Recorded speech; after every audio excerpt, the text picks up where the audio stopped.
Sa video na to ay ipapakita ko sa inyo kung paano mag-transfer ng pera internationally from BARC app to BPI, Bank of the Philippine Islands. So guys, bago yung makapagpadala ng pera sa BPI savings account ay kailangan mo lang i-add yung bank account sa BPI na gusto nyo padala ng pera sa BARC app. So pagkatapos ng i-add guys, as an international beneficiary ay kailangan nyo din siyang i-confirm para mapadala siya ng pera.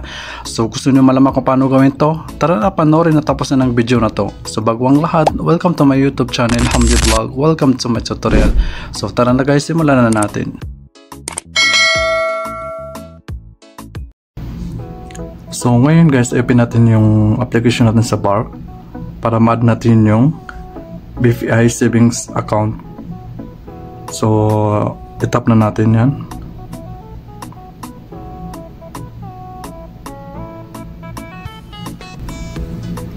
Tapos lalagyan natin yung passcode natin, password.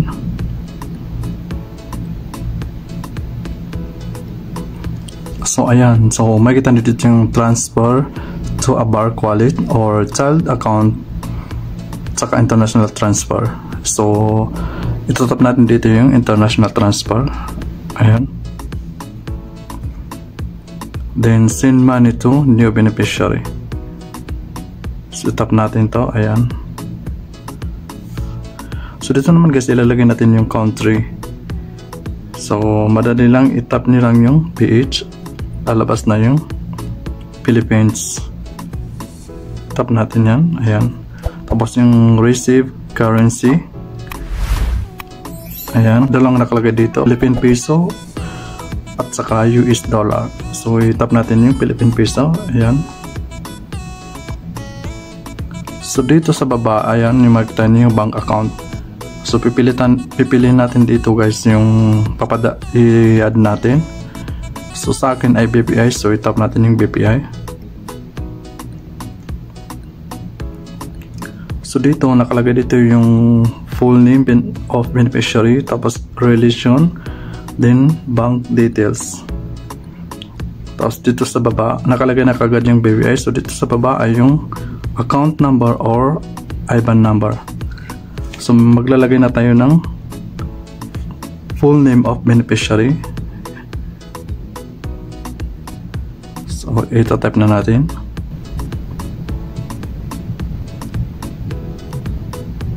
Tapos relation. So ilalagay ko lang dito ay personal kasi account ko naman to guys. Tapos dito yung account number or IBAN number. So punta tayo sa account natin sa BPI. So i-open na natin.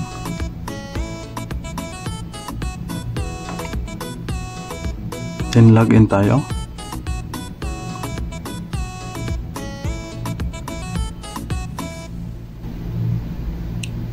So ito yung account natin guys, account number natin. So ilalagay natin doon. So itatap natin nito doon sa hinihingi nilang account number. So balik tayo doon sa BARC.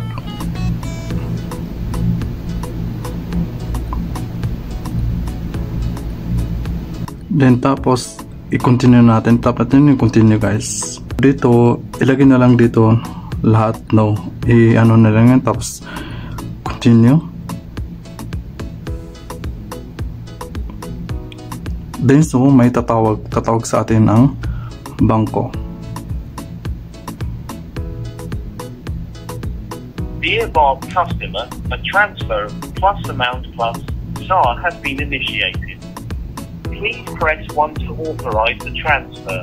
Press 2 to cancel the transfer or press 3 to repeat. Tap natin yung 1 para ma-authorize yung transfer. Ano? Thank you. So congratulations, you can now send money to itong pangalan na nilagay ko, in-add ko. Then try natin mag guys, transfer ng pera. So ilagay natin yung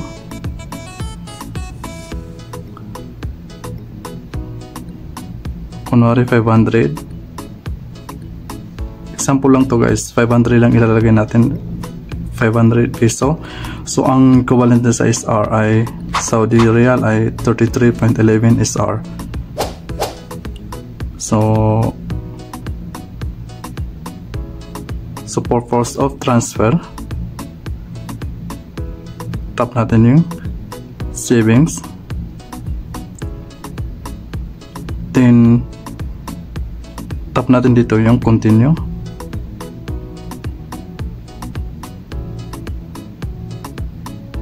Na ano na natin guys, na transfer na natin. So ano na, tingnan nyo guys yung transaction fee 0. Tapos yung matas yung palitan guys, itap natin yung pay now. So declaration, so mag-agree tayo, agree and process. So maka-receive tayo ng OTP number, so ilagay natin guys.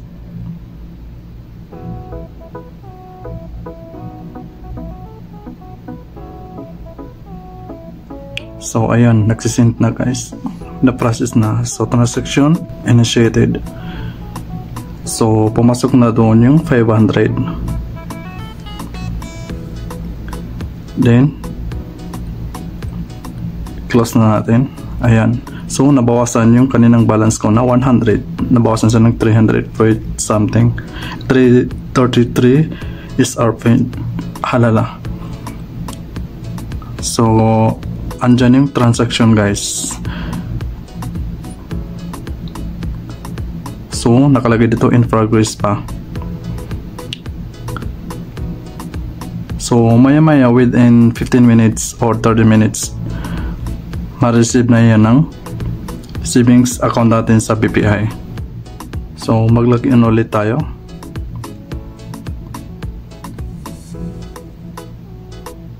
Pumasok na kagad guys. Hindi pa yata umabot, siguro mga 5 minutes pumasok na kagad, na-receive na dito sa savings account natin. So check natin.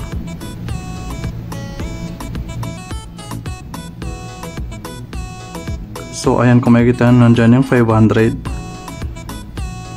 Philippine money.